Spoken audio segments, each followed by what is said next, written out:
Mr. President, I wasn't going to go up and deliver a speech today, but I am thrilled that two of our senators have gone up before me and have stood for preparedness, for very, very cogent reaction during a disaster, and talked about the good things about the Filipino, in bayanihan, that is occurring. All the adjoining provinces are working together and solving the problem. But my brief here today, and I'm delivering this as usual extempore, is only because I think there was a song before, "Where have all the flowers gone?" or "When will we ever learn?" It would seem that we have never really learned. We react all the time, every time there's a disasters, and with apologies to my very dear friend and colleague Mix, I really am not thrilled by the fact that we're now going to create another commission. But I could be convinced, Mr. President. A department. Because there is already a disaster commission. And Mr. President, to my mind, what solves disasters is really good leadership and organized people who are ready to help and assist right away, who are able to do the 4 Ps, which I'm sorry, I'll have to be modest here, which I teach the Red Cross every day. The 4 Ps. Predict. You cannot forget Dick. So predict ang una. Predict. You have to know what your kaaway is. What is your challenge? If you're beside the river, you could have floods. If you're beside the mountain, you could have landslides. If you're beside the ocean, you could have a tsunami. If you're beside the volcano, then you have to predict. And usually, if you're beside the volcano, ang susunod dyan, dapat yung design, the engineering. If you're beside a volcano like Pinatubo or like Laal, which, I'm sorry to say, I'll be very vulgar here, is one of the biggest ash holes in the world because it disgorges so much ash. And, Mr. President, what happens is if you don't have an A-frame, we should learn from the others. In Switzerland, they have A-frame homes so that the snow will slide down. Very simple. I mean, we have to learn to survive. We have so many architects and engineers. We should learn how to adapt to these things. For example, in Pinatubo, we learned that lahar will flow, very viscous, and it's like a lagare, nilalagare yung banks. Pero if you build your houses on stilts, dadaan yung lahar, hindi ka lalamunin ng lahar, hindi ka makakain ng lahar. Lalampas yung lahar, Mr. President. So really, adaptation. Di ba tinuturo sa atin sa biology yan o sa science? Man must learn to adapt. Adaptation ang tawag dyan. Where there is a stimulus, then we react to the stimulus. Just like you get bitten by a mosquito, you pagpag it, or you start developing a vaccine to solve malaria, or for that matter, another threat that is occurring and we're still sitting on our behinds, is the fact that China today has a very mysterious disease. It has already gone to several countries like Japan and Thailand, and I don't want to tip the apple cart here, but I understand we already have one here, hindi pa lang sinasabi, dinidetermine pa lang kung tama yan. So it's important that we know because there have already been 3 deaths. But nonetheless, again, we have to predict the scenario, Mr. President. And always, ang problema natin is yung SARS. And it's not the disease that we know. It's really an endemic thing among us. Sometimes, or most of the time, it's called SARS, Severe Awareness and Responsibility Shortage, Mr. President. And that is why I say that dapat maglagay tayo talaga ng 4 Ps, predict, then you have to plan, you have to prepare, you have to practice. Mr. President, quite frankly, I have done nothing during this vacation except to react to the earthquake. We've been planning, and we're still not finished there, the Red Cross. Also, the typhoons of Ursula and Tisoy. And now this, Mr. President. Not to mention the fact that we're still participating in polio, as well as in dengue, as well as in measles, Mr. President. And today we just started our campaign against polio, and we're going to inoculate as well, or provide the vaccine to many of our countrymen. But going back to Taal, Mr. President, we have learned lessons in Mayon. Para tayo nag-uulit-ulit Sa Mayon, papaalisin natin yung tao. Pag nakaalis na, babalik uli. Pwede naman silang sabihin, o pwede kayo magtanim dyan kung walang signal, pero pag may signal, baba na kayo. Give na yan sa damage. Pero Can you imagine the risk that our responders have to take just to get them out, which is again happening in Taal. Now, Mr. President, makita nyo ngayon, there is a flood, a tsunami of good-hearted people who are giving goods right now. Unfortunately, there's really little rhyme and reason. I was just talking with the wife of the governor, and she was saying, yung iba overfed, yung iba underfed. And you know, Mr. President, in the Red Cross, we say overserved, underserved, not served. And a good system where you have, and I'm doing that right now, having volunteers in every evacuation center that will handle health. Sino ang may respiratory ailment? Sino ang may threat of heart disease? Sino ang malnourished na bata? Identifying it through our health volunteers, we can put them right away in terms of helping them. Again, Mr. President, we have people who will provide water. We have 4 tankers there. Maynila sent 30 tankers and Manila sent 5 water tankers. Pero hindi ko naman sinasabing mali yun, tama yun. Pero actually, they could provide, itatawag natin, a big tanks made of rubber that you could, pwedeng iwanan yun, lagyan na lang ng mga spigots and the people can go there. Now, Mr. President, obviously, you need to assess ano magiging damage doon sa evacuation center. Sa evacuation center, Mr. President, most of them are in gymnasiums. Most of them have gone to other houses. In gymnasiums, nagulat ka ako, ang gaganda nung mga tent na binibigay sa kanila. Worry number 1, Mr. President, pagka nagsunog yun, mabilis yun. These are cheap tents. I don't know what they're made of. And that's why we ordered extinguishers just in case magsunog, maharap natin. And we are teaching the people there right away na kung magkasunog, dito kayo dadaan. Because, again, you can create a disaster within a disaster. Now, at the same time, Mr. President, we have to provide in those areas, when you have 2,000 people in one evacuation center, you're going to have disease. You're going to have to do hygiene care, hygiene training, water. We provide, for example, we cannot dig anymore for latrines. What we provide are, for example, Bert Lina and I have a deal where he provides us with yung event portalets, and they do the cleaning and the collecting. Wala na tayong gagawin. What am I trying to say here, Mr. President? Hindi naman kami nagmamagaling dito. We don't have to reinvent the wheel all the time. We can share this. For example, Mr. President, what I learned in Haiyan was that it was a super typhoon could be the century, Mr. President. And because it ran a wide swath, and I will show you the swath of Haiyan, were multicolored dyan, yung red nasa gitna, palabas, ang lakas-lakas, ilang bayan yon, initially maybe about 20 provinces. The devastation was severe, especially in the coastal areas. And yet right away, as you show the swath of the typhoon, Mr. President, makikita nyo na yung coastline ay talagang nagiba ng gusto yung mga tao sa coastline. At sabing ganon, this is a no-build zone. Pero ano nangyari? Ayan yung SWAT, dinrawing namin. Tingnan nyo, dumaan sa Leyte, sa Samar, sa Cebu, north of Cebu, dumaan sa lahat, sa Bohol. And at that time, they even had an earthquake in Bohol, if you will recall. Nakalimutan yun, it became a forgotten disaster. So the devastation that it brought was a lot of houses. And so how are you going to handle that, Mr. President? Now, fortunately enough, our training in the Red Cross told us that if we plan well, we could get the support of the international community.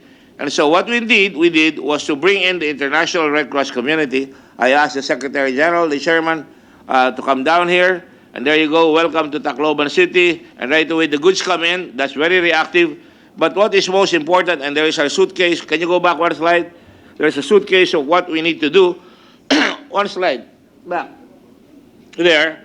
And there you'll see what we need in health, what we need in water, what we need in everything is already prepositioned in the Red Cross. Now, when we start calling on assistance, and you could do it, and Batangas is already doing it, you could actually make a plan right away na, ikaw, Laguna, tulungan mo itong mga bayan na ito, ikaw, Rizal, dito ka. And that's exactly what we're doing right now. We have our chapters going to the different towns of Batangas, and they're going to be assigned, just as this diagram shows. The Japanese were in Cebu, the Germans were in Leyte and in Samar, and we had all these people from other countries. The Swiss were in Palawan, the Japanese were all over the place, the British were in Iloilo, and the result was we were able to build right away recovery in terms of building houses. And if, I don't think I've ever shown this to you guys, but to the chamber, because of all this help, we were able to build 80,000 homes right away. And it's very nice and and we're very proud to show it because makikita nyo, lahat na nakatira, lahat na nagbigay nakalagay dyan. And we made them red top homes. I'm sure Sherwin Gatchalian will think these are red houses, but they're not. They're actually red top homes. And because they're red top homes, Mr. President, the donor would know where his house is. For example, if you go forward, there they even have a multipurpose hall, and then you have homes that are built properly. At the same time, you can see the owners of the home when you go there, like that one, Hakpo family, Animos family, and you have the German Red Cross that gave in that area 375 homes with a total amount of 15 million. So we really have no problem because we don't even have to be audited. Pag nakita nila yan, makikita saan yung mga bahay namin. Citibank gives money, ito yung bahay nyo, nandito sa Leyte.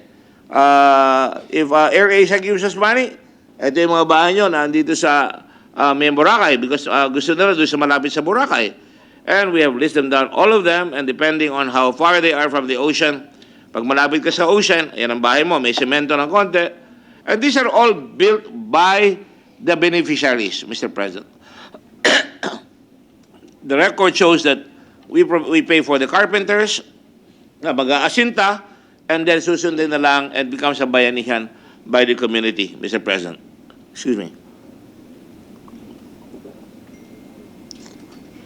So, Mr. President, the anatomy of a disaster would also include lessons learned. And I suppose, what's so funny, Sherwin? Maybe Sherwin was reminding me about the slogan for Batangas, titigas na uli ang Batangas pagkatapos ito, dahil tigas and recto. Mr. President, when we say lessons learned, we have to have the continuity plan for factories. One of the big problems that we're going to have in this Taal, Mr. President, is that many of factories in Laguna and Batangas are precision machines. So if the ash goes into the machines, Mr. President, may problema tayo. Magsasara muna yan. Our tourism will be affected because if there is a big blow that is expected to happen, then the airports will close down. And yet, we've been announcing to everybody that Subic is open. Wala pa naghahanda para kung sakaling mag-blow yan, they can go to Clark or Subic. They can divert the planes to Subic and Clark. And of course, Mr. President, it is important that we share this because when we form another commission or another cabinet, what is the difference, Mr. President? These are the same people. Our soldiers will still be utilized as we saw, and we should congratulate our soldiers. They were there first doing the evacuation. Our policemen were there. Our Coast Guard was there. And they should be part of the commission. It's a coordinating commission, yung National Disaster Risk Reduction. I authored that bill with Senator Biason. And what is important is meetings not just during disasters, but practicing, predict, using the plan, and preparing and practicing, Mr. President.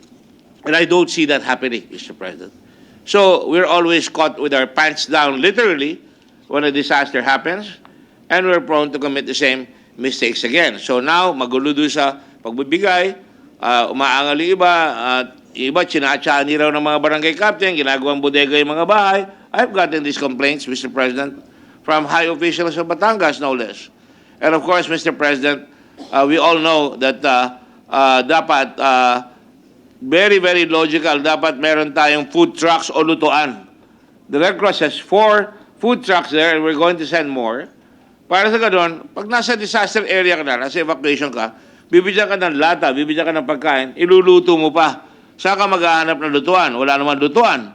And so, ayan, we have hot meals on wheels, which we have also in Iloilo.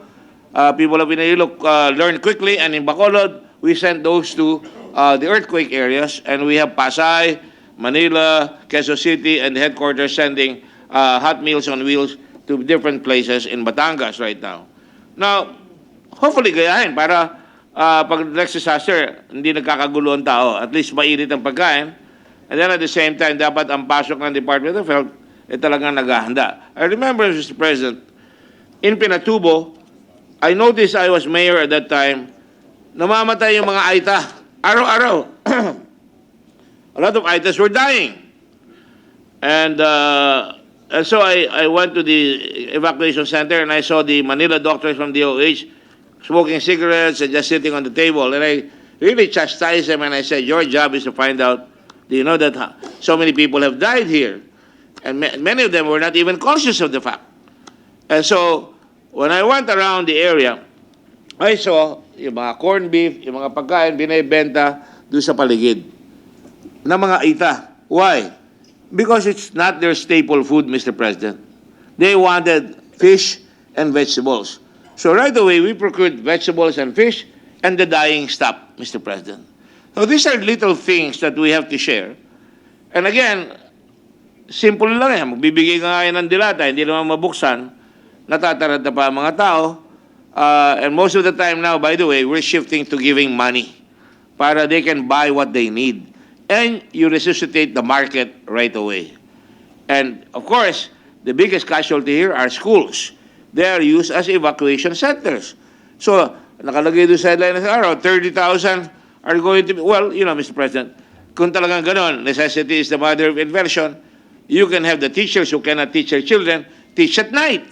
Use the schools that are still okay, bring the kids there, and teach at night. Para sa ganon, they have nice schools, and anyway, hindi pa tayo magtatayo. But the real problem right now, Mr. President, is where are you going to put our people who have left their homes? If you visit the area right beside the island, Volcano Island, sa Volcano Island, talagang no-brainer yan.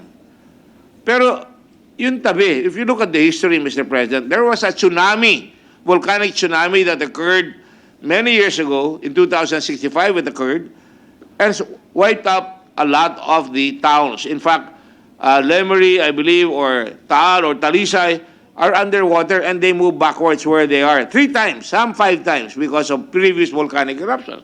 We have never learned. So dapat siguro, itaas sila, mas mataas. Kung babalik, mag-expropriate ang gobyerno ng lupa kung gusto natin ibalik doon. But at the same time, again, pwede sila magtanim, pero pagdating ng oras, babalik. This morning, I was watching television at 5:30 in the morning. Mr. President, you know what I saw? There are people out there who were defying the mayor. They said, wala akong pakialam sa inyo, kami hindi kami aalis dito. Why? They were trying to preserve 30,000 chickens. Poultry. Sa Taal, Mr. President. So, ano pa naman yun? Kung talagang may oras, and I did this with Punong Bayan before, there were items left up there, and I said, I want to go up there. You only have 2 hours, Dick. After 2 hours, you have to get back. And huwag ka na pumunta. So we sent trucks. Hindi na nag-report. Nakalimutan ko, walang repeater.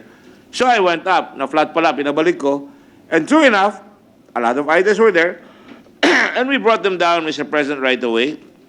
Some of them refused to go down and we never saw them again. Some items said, yung kalabaw ko, yung baka ko, hindi ko pa nakukuha. Pwede ko bang ibaba itong langka? Pwede ko bang ibaba itong mga sticks na ito para may magagamit ko? Wala akong pera doon. I ended up buying a lot of langka that day and putting it aside. And there was a barangay captain there na pinapana yung mga tao because sabi niya, kinukuro namin yung tao niya. But in reality, galit siya sa local mayor because natalo sa sabong yung mayor hindi nagbayad. And so he's stopping the local municipality from going up there. And I said, look, pag hindi mo ginawa yan, bubuhatin ka namin dito. And we did. And sabi niya, nakiusap, buhatin niyo yung bigas ko. Hindi, bigyan kita ng 4 na kabang bigas, sasakay ko para meron ka. And that's what happened. They took the 4 kabang bigas. But you know, same thing with the poultry. You could easily, there are poultry trucks that are available. They could easily bring the poultry right away.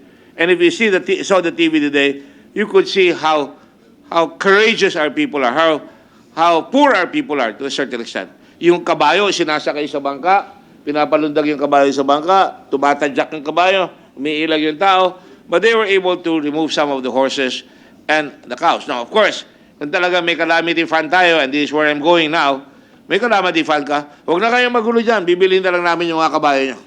May mga dokumento naman yan eh, mababayaran yan kung talagang totoo. But if you don't want to risk that, just to let them know, nobody's gonna go out there, will pay for your cows and your poultry. That's the job of government, Mr. President, to preserve life over property. Now, Mr. President, ngayon, last year, ang calamity fund may sobrang 11 billion. Hindi nagastos. Kaya nangyari siguro, sabi nga ni Ping Lacson, Senator Lacson, 20 billion previously, now they're looking for 4 billion that they reduced it with. Now, Mr. President, the calamity fund is there. There are all kinds of funds, Mr. President. Quick response funds, meron yan. Yung mga mayors, meron silang calamity fund. Sometimes it becomes a fiesta of expenditure that you don't really need.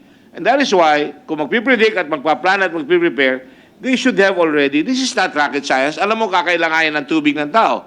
Alam mo kakailanganin ng mga kumot, mga gamit kung nag-evacuate, you could actually prepare that already, but the big preparation should be, and we did that here in this Congress, Mr. President, when I was Senator the first time, we put some money to look at all the areas where we can put people, where there are no faults, where it is safe to put our people. But we have not followed that until now. We spent 50 million over that initially, and it has been published.